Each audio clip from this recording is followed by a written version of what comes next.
সহজে এখানে তোমাদের সকলকে স্বাগত। আজকে আমরা সপ্তম শ্রেণীর বাংলা বিষয়ে তোমাদের আত্মকথা যে গল্পটি রয়েছে এই গল্পের সারাংশ এবং অতি গুরুত্বপূর্ণ প্রশ্নোত্তর সম্পর্কে আলোচনা করব। তো চলো এই ভিডিওতে আমরা ক্লাস 7-এর বাংলা আত্মকথা গল্পটির সারাংশ এবং অতি গুরুত্বপূর্ণ প্রশ্ন এবং উত্তরগুলো দেখে নিই। তো প্রথমে আমরা এই গল্পের সারাংশটি দেখে নেব। তো আত্মকথা লেখক হচ্ছেন রামকিঙ্কর বেইজ। ওকে, দেখো কি বলা হচ্ছে, রামকিঙ্কর বেইজের শৈশব থেকে তার শিল্পী সত্তার বিকাশের বিবরণ রয়েছে আত্মকথা রচনাটিতে। তার ছবি আঁকার হাতেখড়ি ছিল ভিজুয়াল আর্টে। গ্রামের কুমোরপাড়ায় মূর্তি তৈরি ও অন্যান্য কাজ দেখার অভ্যাস ছিল তার। তা থেকে আরম্ভ হলো তার মাটি ছানাছানি। তিনি রং সংগ্রহ করতেন প্রকৃতি থেকে। ছাগলের ঘাড়ের লোম কেটে তিনি আকার তুলি বানাতেন। রামকিঙ্করের পোর্ট্রেট ও পট আঁকার শুরু এভাবেই। তার লেখাপড়া ম্যাট্রিক পর্যন্ত। অসহযোগ আন্দোলনে অনুপ্রাণিত হয়ে তিনি রাজনৈতিক আন্দোলনে যোগ দেন। এখানে তার উপর দায়িত্ব পড়ে মিছিলের নেতাদের প্রতিকৃতি এঁকে দেওয়ার। এরপর শিল্পী রামানন্দ চট্টোপাধ্যায়ের সঙ্গে তার শান্তিনিকেতনে চলে আসা। এখানেই পান নন্দলাল বসুর সহচর্য।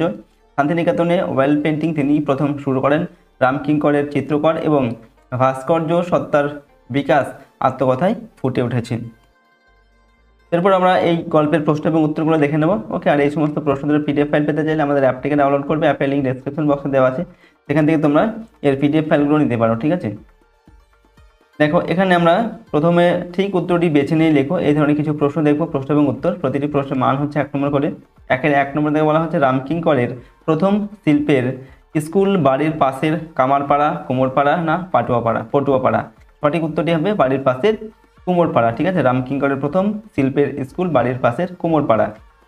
2 নম্বর পোর্ট্রেট শব্দটির অর্থ প্রতিকৃতি, আত্মপ্রতিকৃতি না প্রকৃতির ছবি। তো পোর্ট্রেট এই শব্দের অর্থ হলো প্রতিকৃতি। অয়েল পেন্টিং বলতে বোঝায় জল রঙে আঁকা ছবি, মোম রঙে আঁকা ছবি না তেল রঙে আঁকা ছবি। তো অয়েল পেন্টিং এটার অর্থ হচ্ছে তেল রঙে আঁকা ছবি। রামকিঙ্করের ছবি ও মূর্তির অধিকাংশ ক্যারেক্টারই যে খুব অসাধারণ, সাধারণ না নগণ্য। তো অধিকাংশ ক্যারেক্টার হচ্ছে সাধারণ। ঠিক আছে, এরপর দেখো শ্রদ্ধেয় রামানন্দ চট্টোপাধ্যায়ের সঙ্গে রামকিঙ্কর বেইজের পরিচয় হয় মেদিনীপুরে, বীরভূমে, বাঁকুড়ায় না কলকাতায়। সঠিক উত্তর হবে বাঁকুড়ায়, অপশন কয়েকটা। নেক্সট প্রশ্ন, রামকিঙ্কর বেইজের স্মৃতিচারণ থেকে জানা যায় তার বাড়ির সামনের রাস্তাটি ছিল পিচ দিয়ে ঢাকা, লাল মোরামে ঢাকা, ইট বাঁধানো রাস্তা না মাটি দিয়ে পায়ে চলা পথ। তার উত্তর হবে অপশন খ, লাল মোরামে ঢাকা রাস্তা।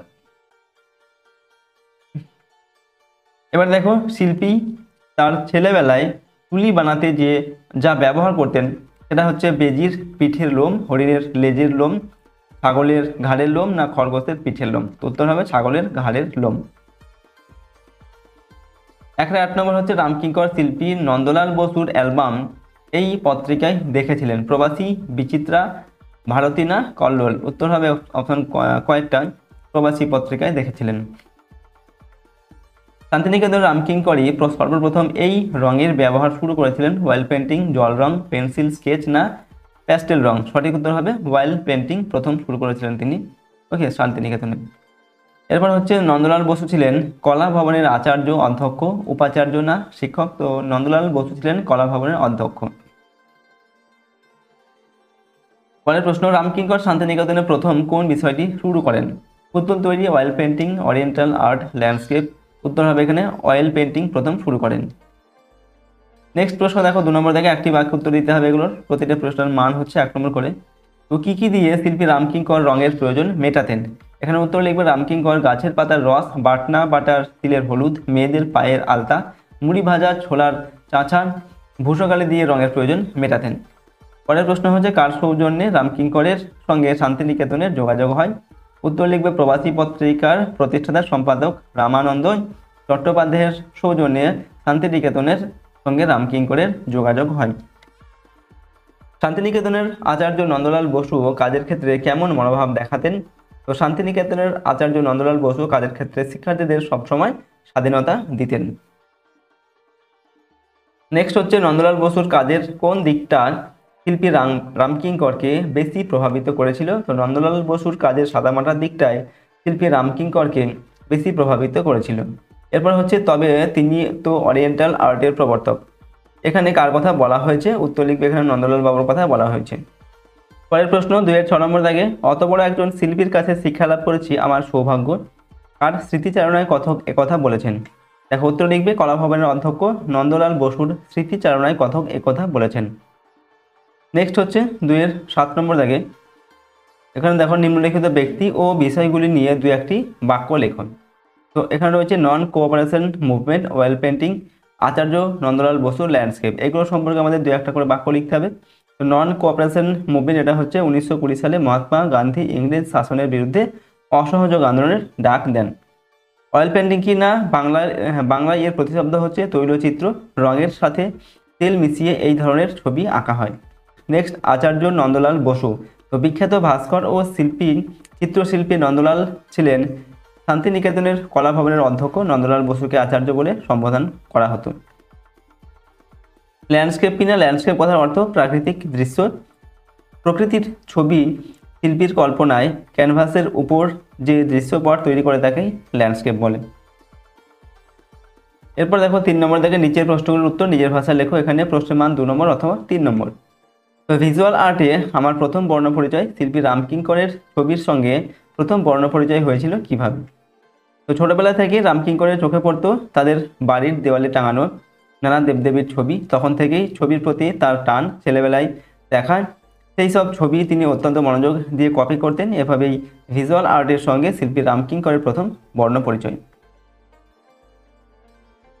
এরপর হচ্ছে জেনারেল লাইব্রেরির ওপর তলায় কলাভবনে নিয়ে গেলেন, কে কাকে নিয়ে গিয়েছিলেন, তারপর কি ঘটেছিল?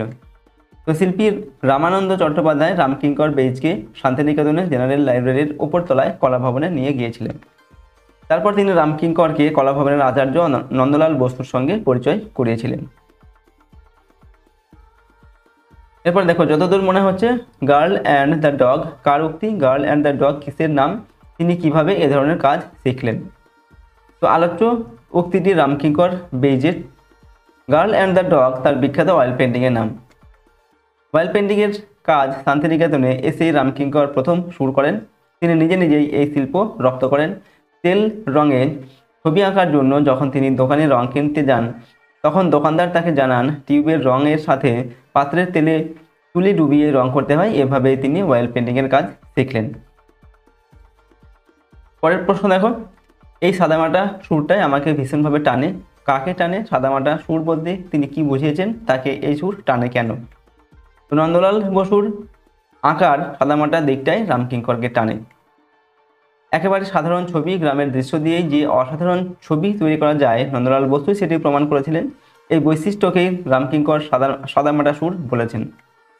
নন্দলালের সব ছবির প্রেক্ষাপটে থাকতো সাধারণ চরিত্র আর সাধারণ প্রাকৃতিক দৃশ্য, যা দিয়ে গ্রামের সম্পূর্ণ চরিত্র অতি সহজেই বিশ্বাসযোগ্যভাবে ফুটে উঠত। নিজেও এক ধরনের সাধারণ বিষয়কে অসাধারণভাবে ফুটিয়ে তুলতে চাইতেন বলেই এই বৈশিষ্ট্য তাকে টানত। দেখো এই ছিল তোমাদের ক্লাস 7-এর বাংলা বিষয়ের আত্মকথা। এই যে গল্পটি রয়েছে এই গল্পের সারাংশ, এবং এখান থেকে আমরা গুরুত্বপূর্ণ প্রশ্নোত্তরগুলো সম্পর্কে আলোচনা করলাম। প্রতিটি প্রশ্নোত্তর অবশ্যই তোমরা কিন্তু মুখস্থ করবে এবং প্র্যাকটিস করবে। তোমাদের পরীক্ষার জন্য এই সমস্ত প্রশ্ন কিন্তু খুবই গুরুত্বপূর্ণ।